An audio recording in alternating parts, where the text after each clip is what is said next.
चूंकि यूपीए शासनकाल में कई सालों तक लगातार ये मामला अटका रहा, अब चूंकि बीजेपी जैसे ही आई और एनडीए की सरकार ने इसको इम्प्लीमेंट कर दिया, उसके बाद से ही लगातार आप इस पर सवाल खड़े कर रहे हैं। मंशा को लेकर बीजेपी सवाल पूछ रही है कि आप लोगों को दरअसल प्रॉफिट नहीं हुआ, इस वजह से बीजेपी आपको लगातार कटघरे में दिखाई देती है। नहीं, ऐसा नहीं है। मैं आपको अभी थोड़ा सा तथ्य बताना चाहती हूँ। सुप्रीम कोर्ट के सामने उस समय जो साक्ष्य रखे गए थे, उस पर सुप्रीम कोर्ट ने कहा था कि हम, और सुप्रीम कोर्ट के जजमेंट में भी कई कई जगह लिखा हुआ है कि हम कुछ चीजों में एंटर नहीं करेंगे बिकॉज ये एग्जीक्यूटिव की डोमेन है। और इसीलिए कांग्रेस पार्टी ने हमेशा से ये मेंटेन किया है कि इसका फैसला सुप्रीम कोर्ट नहीं, संसद की जेपीसी को करना चाहिए। हम सुप्रीम कोर्ट कभी नहीं इसीलिए नहीं गए थे क्योंकि इसका फैसला जेपीसी को करना चाहिए। आप लोगों की जानकारी के लिए मैं बताना चाहती हूं, एक तथ्य आपको और बताना चाहती हूं चित्रा जी। 25 मार्च 2015 को एरिक ट्रैपियर जो सीईओ थे डसॉ एविएशन के, वो हिंदुस्तान आए थे। इंडियन एयरफोर्स के चीफ वहां पर मौजूद थे और एचएएल के चेयरमैन वहां पे मौजूद थे।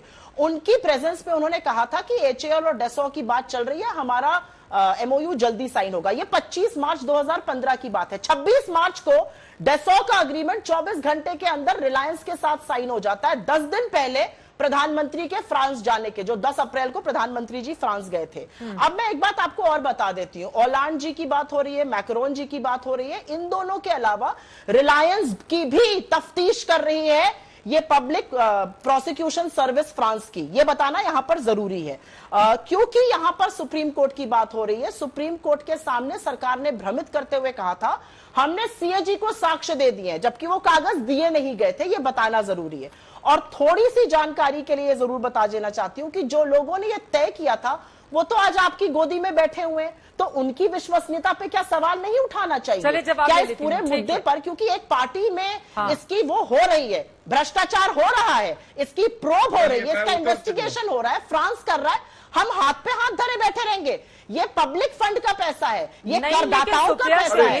ये बता रही है कि सुप्रीम कोर्ट के भीतर सरकार ने गलत तथ्य रखे और देश की सुप्रीम कोर्ट ने सरकार की बातों को मान लिया। जी हाँ, मतलब ये बात अगर आप कहेंगे तो सोचिए सीधे सीधे सुप्रीम कोर्ट पर सवाल उठाना नहीं हो जाएगा, क्योंकि उसकी जितनी भी टिप्पणी है इस पूरे मामले में वो काफी अहम हो जाती है। चित्रा जी,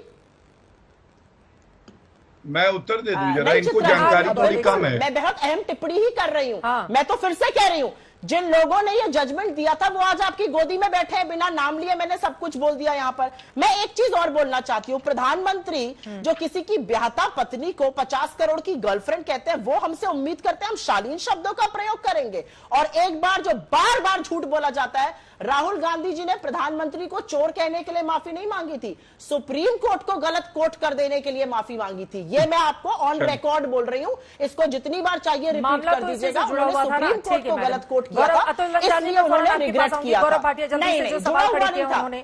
चौकीदार की चोरी तो दिख गई, चौकीदार की चोरी फ्रांस में देखिए हो रही है तफ्तीश।